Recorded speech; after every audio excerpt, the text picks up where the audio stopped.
Depuis le temps qu'on en fait des réveillons, on se souvient tous avec une sorte d'horreur au fond de l'esprit de la pintade cuite par tonton Gérard 16 heures au four à 240 degrés, absolument dégueulasse, ou de la coquille Saint-Jacques réalisée par Tata René qui pique, avec de la chapelure immonde et passée au courbouillon pendant 3h25. Pour y voir plus clair sur les cuissons, on vous propose un petit tour d'horizon pour ne pas se rater. Pour le crabe, c'est très simple. Il faut plonger le bestiau 25 minutes dans l'eau bouillante. Il faut compter 25 minutes par kilo, donc connaître le poids du génie à pince est donc excessivement important. Pour l'assaisonnement, salez un peu, rien de plus.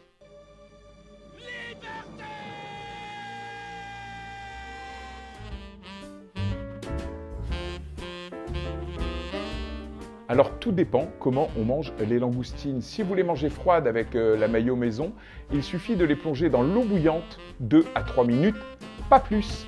Si vous les mangez chaudes, il faut d'abord congeler le bestiau pendant 20 à 30 minutes pour que les décortiquer soit vraiment facile. Après, snackez-la dans une poêle chaude avec un peu de beurre évidemment.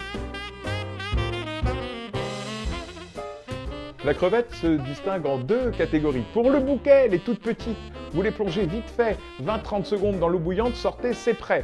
Si vous préférez qu'elles soient un peu moelleuses et grasses, passez-les dans une poêle avec du beurre, de l'ail et du persil.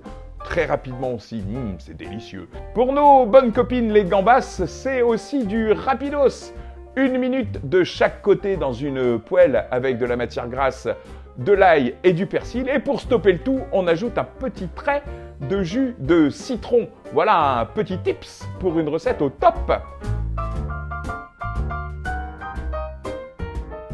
Pour le homard. Bon, ces grosses crevettes là. Homard. Obélix.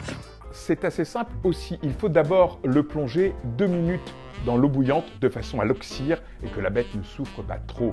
Il faut le sortir immédiatement après, le couper dans le sens de la longueur et toujours dans le sens de la longueur. Le passer au four chaud à 210 degrés, thermostat 7, 1 minute 30 de chaque côté. On le sale, on le poivre, on met du beurre. Pour Guillaume Pape, le chef bien connu, on peut rajouter un peu de piment d'Espelette dans le beurre. C'est le Guillaume Pape touch. Petite astuce, pour la volaille, il faut enfourner la bête à froid dans le four et ne pas monter le thermostat au-delà de 5, soit 150 degrés.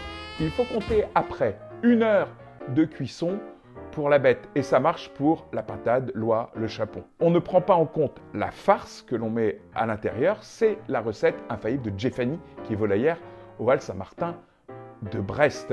Pour elle, pas la peine de rajouter de matière grasse, la peau c'est suffisant. Pour moi, par contre, si. Roson, le bouillon aromatique avec des clous de girofle, des baies de genièvre, des zestes de citron ou d'orange, et puis aussi du thym. Plongez les bigorneaux dans l'eau bouillante pendant 15 minutes, coupez le feu et laissez finir la cuisson dans l'eau qui se tire.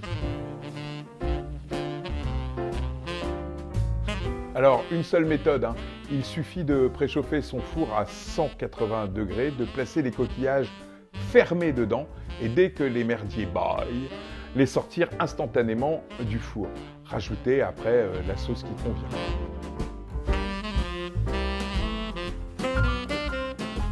Pour l'agneau de Dieu qui enlève le péché du monde et spécialement son gigot, une recette infaillible, préchauffer son four à 240 degrés, mettre le bestiau dedans pendant 10 minutes, puis descendre le four à 180 degrés pendant 50 minutes.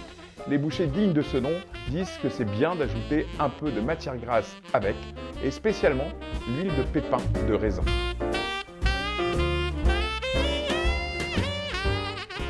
Bien évidemment, les cuissons changent selon les types de poissons. Ceci dit, l'excellent Guillaume Pape, encore lui, a une méthode infaillible. Quand vous plantez un cure-dent dans le filet du poisson et que vous ne sentez plus de résistance, c'est que le poisson est cuit.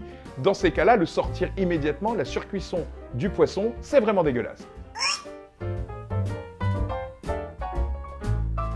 Ah, princesse des soirs de Noël, impératrice des nappes blanches avec des petites traînées d'étoiles argentées dessus, La noix de Saint-Jacques est assez facile à cuire dans une huile très chaude.